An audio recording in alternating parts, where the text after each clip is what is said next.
Ruben Amorim as he looks to reshape this Manchester United squad under his DNA, and this man is without question going to be a big part of it, but Manchester United have got to get to the price that Brentford want. We know that their first offer has been rejected. That was £45 million plus 10 million in add-ons. Our information is that Brentford are looking for £60 million upward. This is a man that almost guaranteed goals for Brentford. He's their top Premier League goal scorer, which is some achievement in itself, more than Ivan Toney, because everyone thinks about Brentford and goals and they think of Ivan Toney. This man has been a consistent presence throughout the last 5-6 years since he joined in 2019. He's formed really good partnerships. He cost Brentford just £4 million from Troyes. He was scouted, watched, looked at by Lee Dykes and Phil Giles, who have done an incredible job, and now they're looking to sell him for £60+ million. So first offer rejected. However, we know that Manchester United are super keen on Bryan Mbeumo, so it's expected there will be a second offer at some stage soon. Okay, so they want him. Are forwards the priority for United, Carve? I think they are. Scoring goals was a major problem for United last season.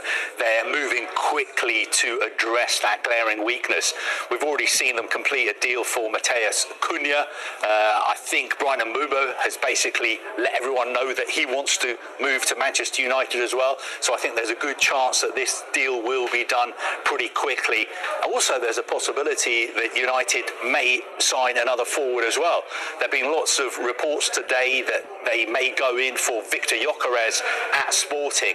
Now, he's somebody who, of course, has worked with Ruben Amorim. Amorim knows him well. I'm sure there are lines of communication that are open between him and Viktor Gyokeres and his representatives. The big question is, would Viktor Gyokeres be willing to move to Manchester United when they're not in Europe? He's going to have options of playing for Champions League clubs. He could even stay at Sporting and play in the Champions League as well. But I still think United have got a big pull. And what we're seeing this summer from Manchester United is they are not just going to take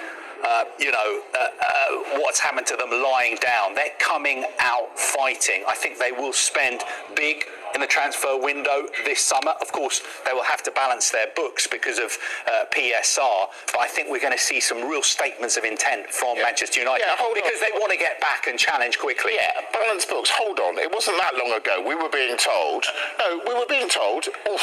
without Radcliffe's money, we're going to go bust before Christmas. How can they afford this, Mark?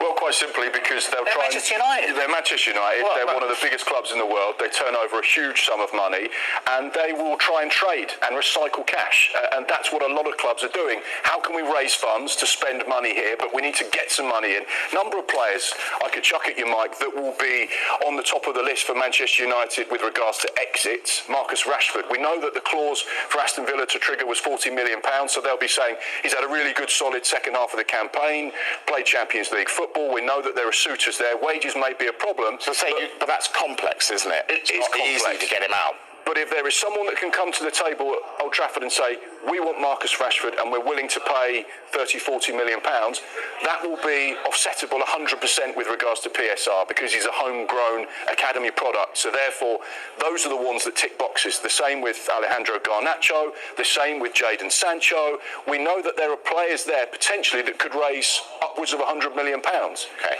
Obviously, United need someone to knock on the door and say, we want to buy these players, and right now that's where the problem lies. I'm guessing Anthony is another one who could head out, and there's news that he might go back to a former manager.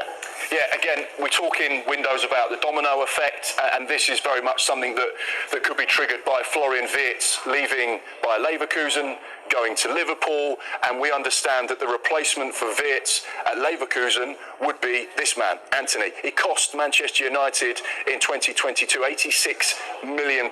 Huge investment. Safe to say it hasn't quite worked out yet at Old Trafford, but could he potentially link up with someone he knows very well? Erik ten Hag, the new Bayer Leverkusen boss. He's already signed him once for Ajax, signed him twice at Manchester United. Could he sign him a third time at Bayer Leverkusen? Now, this is one to keep an eye on because we know that potentially there could be some big investment there that Manchester United could recoup back. But the important thing to point out with regards to these kind of finances, and that's your initial question, is that it's not always cut and dry. Manchester United paid £86 million for him, but there will be wages, bonuses, agency fees on top of that, and ultimately the profit they'll make, or the profit they'll have to play with regards to signing new players, is what's called the book price. Now his book price will be not 86 because he's been there for some time, but it might not be as low as people think. So they may sell him for 50 million, just for argument's sake. Doesn't mean that they've got 50 million to spend. It depends on what his book price is.